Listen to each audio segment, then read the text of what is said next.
Check this out. These are real stats, by the way.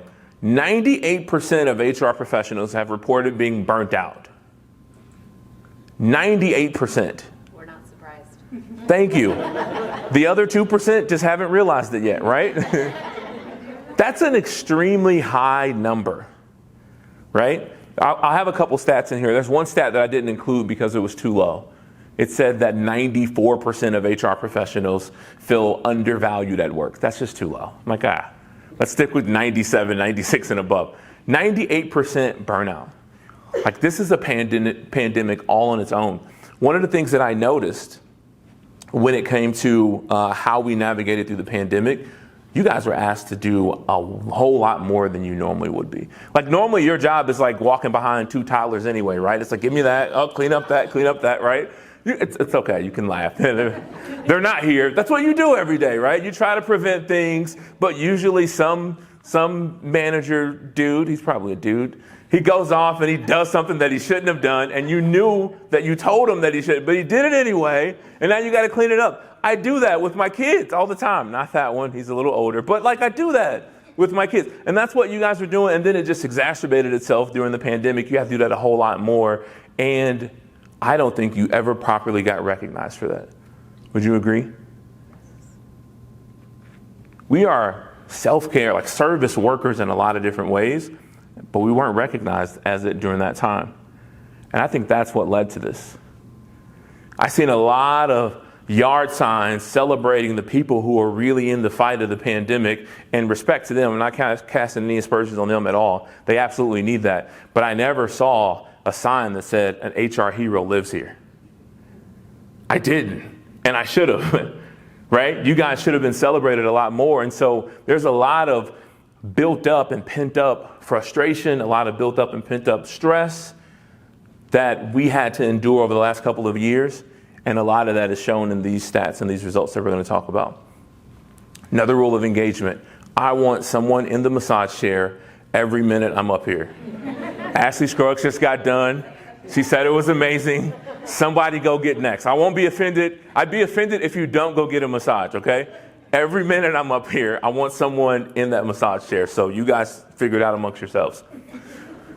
94% of HR professionals have reported feeling overwhelmed, right? They have more responsibilities than maybe they feel like they should. They got a lot going on. They're being asked to do a lot. Have you noticed that your leadership is asking you to lead differently now? There's a lot of resentment in HR right now. Let's be honest. So again, we're going to have fun. We're going to keep it real as well. There's a lot of resentment in HR because these are the things that we've been begging you to let us do for forever. And now you want to come talk to us about it. Now when we have compliance issues stacked up as tall as a skyscraper, you want to say, hey, tell me about that thing you were thinking about. It's like, the thing that I talked to you about 4 years ago that would have canceled out all these problems before they started. Yeah, that, right? We start to feel a lot of overwhelm. And so we have to start thinking about how we deal with feeling overwhelmed. Here's another one. I thought this was pretty interesting. 97%, it's not a gift, it's just my water. It's like, ooh, door prizes. I'm the most emotionally fatigued. It's like, no, that's not what we're doing right now. I'm just taking a sip of water. 97% emotionally fatigued. One of the things I love about HR people is that they put their heart into their work for better or for worse. It's like you signed up to do this work because you felt you could make a difference and you really love people. And so you want to put your all into it, but then all these roadblocks keep getting in your way that's stopping you from being as effective as you want to be. And after a while, that gets emotionally draining. 97% are emotionally fatigued. So we're talking about all these things, right? These are all the quote unquote bad things, if you will. All the stats of the data that is really holding us back right now. What are some solutions? What are some things that we can do? I know you're thinking it. I was thinking it too. I started to look at this and I'm like, okay, we got to come up with some ideas here. Here's our first solution. You ready? Feel free to pick up that fancy little pen in front of you and write this one down.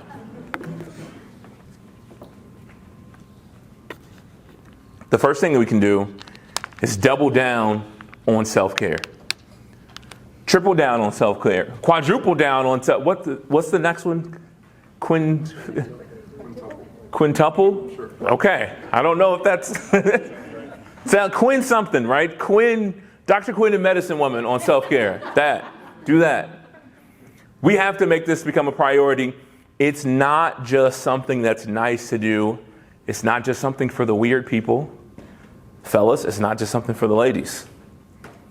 We all have to get serious about our self-care. How do we take care of ourselves? How many ever had this thought? Man, I really want to do that for myself, but I don't know, that seems kind of selfish. Raise your hand. Raise your hand. You did it. Okay. All of you get in the massage chair before you leave today. You need to make sure you do it. I understand that thought very well. I'm the oldest of 8 children. Gather yourselves. Gas, okay? There's more to the story. My parents had 2 sets of twins back to back. I am not a twin, but I've seen twins a lot. My mother is a saint.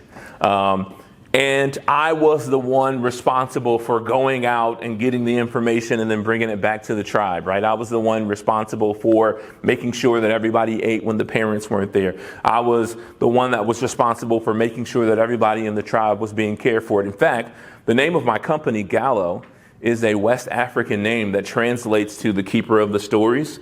Every community in ancient Africa had a Gawlo in the community that was responsible for making sure that everybody in the community learned, that they were developed, and that the culture and the generations as it went on got stronger and better.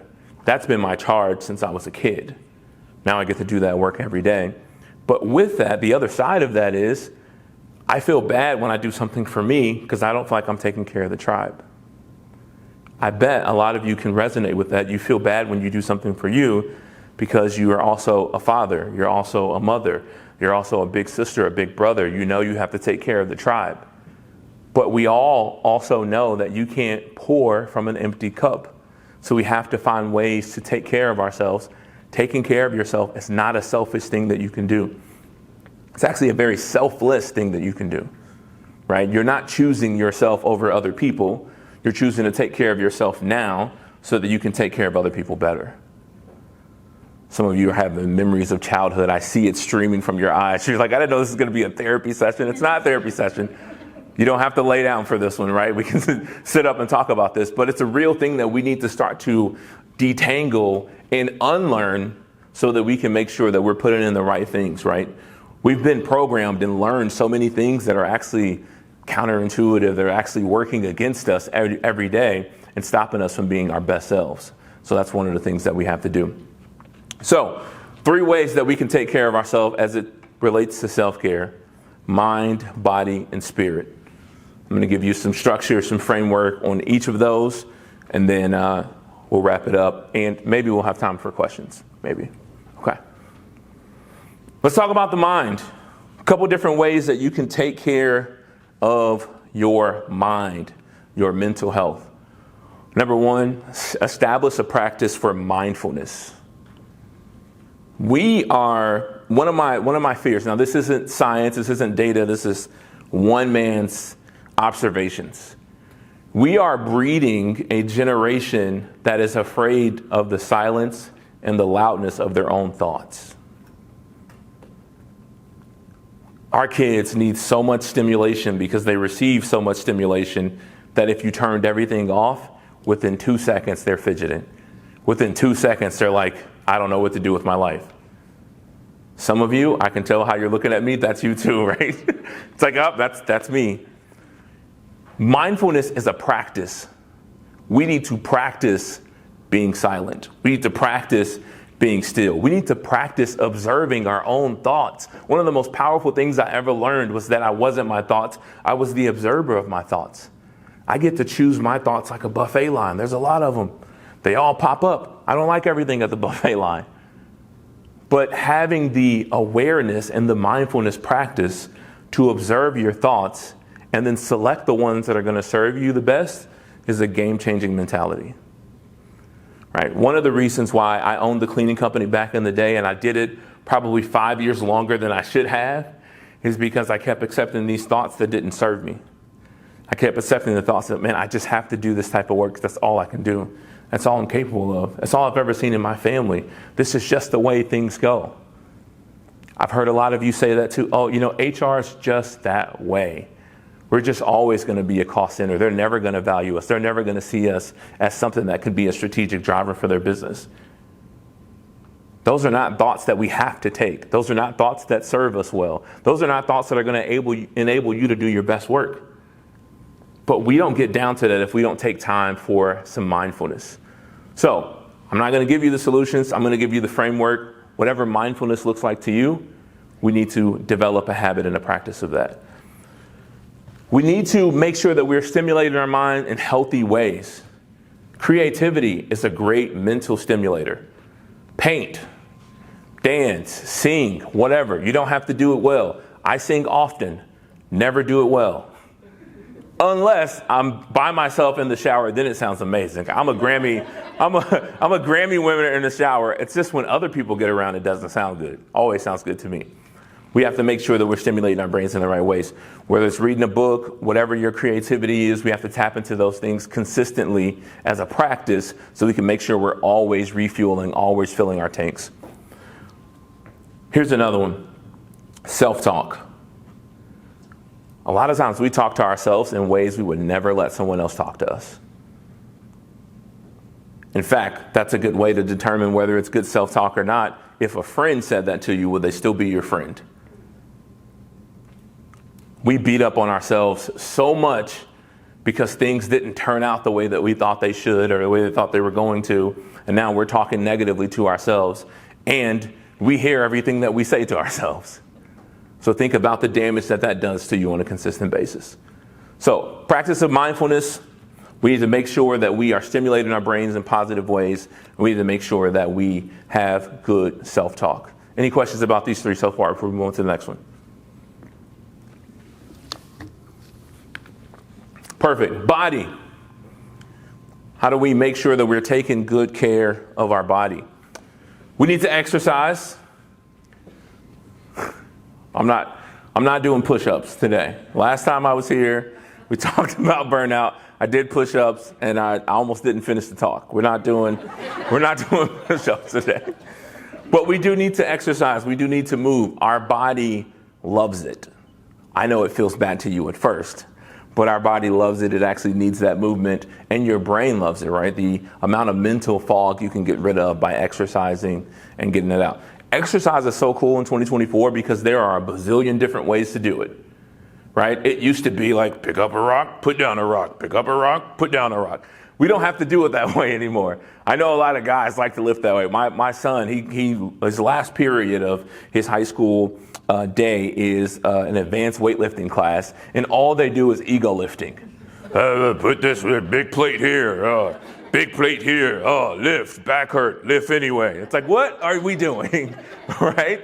So many different ways to do it. Some of my favorite ways to do it. I have one of the Oculus headsets. I don't have the Apple Vision Pro yet because I can't wrap my mind around it. As funny as that sounds. You're like wearing a used Honda Civic on your face. Like, I've purchased cars for less than one of those. I just can't. But anyway, they have these great, exercise things in there and mindfulness things in there. Boxing. I'm boxing in my living room, getting my wife comes downstairs. She's like, are you drenched in soak? I'm like, yes, I am drenched. I'm soaked. I've been sweating because I've been boxing for 12 minutes, literally.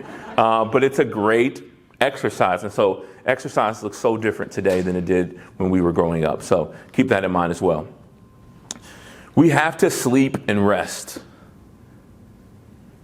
Period, really. Next slide. No, we have to make sure. I heard someone at one of the tables, I want to say it was one of these tables. Was it this table? We were talking about what are some things that you did to get you through Q4. It's like, I actually slept. At night, right? Sleeping is a game changer. I have an app on my phone that's called Sleep Cycle. I would highly recommend this app. It measures the quality of your sleep. That's number one. Number two, and probably more important, did you know that how you feel when you wake up is more about how you wake up than how much and how long you slept? So when you sleep and you go through these cycles, right? Your alarm clock is going to wake you up at 5:15 regardless of what cycle of your sleep you're in. If you're in a deep sleep cycle and your alarm clock goes off, it's going to jar you. It's going to create brain fog. It's going to create this tired feeling. It's going to create this, I don't want to get up, right? Sleep Cycle, and this is not a Sleep Cycle ad, although it should be, so Sleep Cycle if you're out there. Sleep Cycle monitors your sleeping cycle, And as you're coming out of your deep sleep into your lighter sleep, it gently wakes you up. It starts to play soft music, and then it'll get louder as you come out of your sleep, and it brings you gently out of your sleep. Game changer, sleep cycle app, highly recommend. I had diet on the slide, and I was like, people are going to be mad at me, so I changed it to nutrition, but I want you to know that it's diet. Our diet matters. It matters to how we feel. It matters to our brain activity. It matters to what our sleep quality looks like. Get this, even not only what foods you eat, even the order in which you eat your foods makes a difference. I'm reading a book right now called Glucose Revolution, and it is incredible. Even just implementing some of the hacks that she gives in the book, I'm already down a couple pounds, which wasn't the goal. But I feel so much better throughout the day and have so much more energy. My wife's even noticed. She said the other day, "Why are you still awake?" I was like, I don't know. I feel great, right? We have to make sure that we are invested in our nutrition. People are looking at me like, what are the hacks? I'm not going to tell you. You got to read the book. It's called Glucose Revolution. Highly recommend. There's like 10 hacks in the book. And she talks about how controlling your glucose can actually help how you feel throughout the day, how you sleep, and a bunch of other health things, right? Most of us think glucose monitoring, we think a diabetic, right? But the studies show that it doesn't matter if you're diabetic, pre-diabetic, or not. Managing your glucose helps you manage your energy level, your weight gain or weight loss, how well you sleep, a number of different things. So exercise, we got to sleep, we got to focus on nutrition. That's body. Any questions on the body? Okay, as long as it's not anatomy, I might be able to answer. Okay, and then spirit. This is one that's central to me. This is a part of how I center myself. Prayer and gratitude. Here's what I love about gratitude. Gratitude is one of the greatest perspective shifters in the world. Like if you could take a magic pill that would help you shift your perspective, it would be gratitude. The law of polarity is real in life. Where there's negative, there's positive. Where you look makes a big difference, right? If there's drama and chaos going on over here in your life, right? And then there's happiness, sunshine, and rainbows going on over here in your life. If you're looking here, you're never going to see that.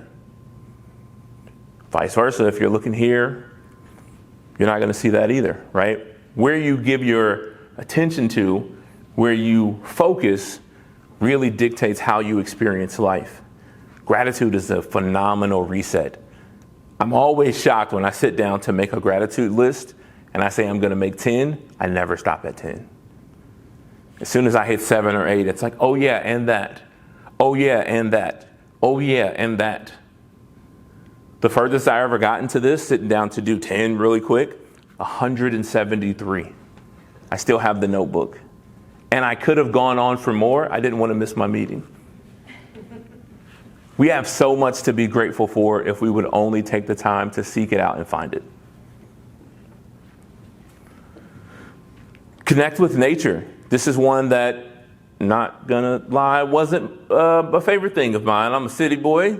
I play video games, Madden, NBA 2K, Call of Duty, Fortnite, all those things.